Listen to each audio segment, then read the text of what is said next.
Alaikum warahmatullahi friends. One hadith, one story. Today's story title is The Thief. Nuri was a poor, simple farmer.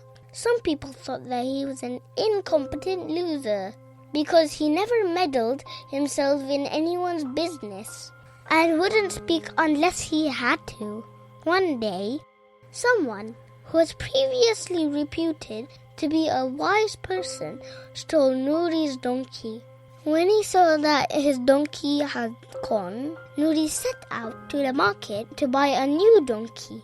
He was so sad because he lost his donkey. As he was walking around the market, he saw his donkey there for sale. He went up to the seller and said, "This is my donkey.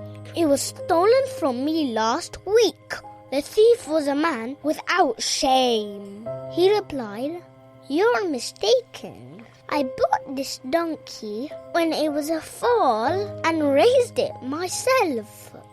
It's my donkey."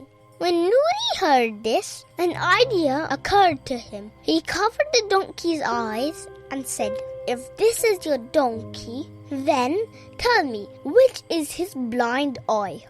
The thief hesitated a moment and then replied, "His right eye." Nuri uncovered the eye and showed the seller that the eye could see just fine. "Oh, I'm sorry. I got confused. Of course, it's his left eye." "Once again, you are wrong," said Nuri, opening the left eye. The other people in the market had gathered around. They realized that it was really Nuri who was the wise man. Friends, our holy prophet Hazrat Muhammad sallallahu alaihi wasallam cursed those people who steal other people's belongings.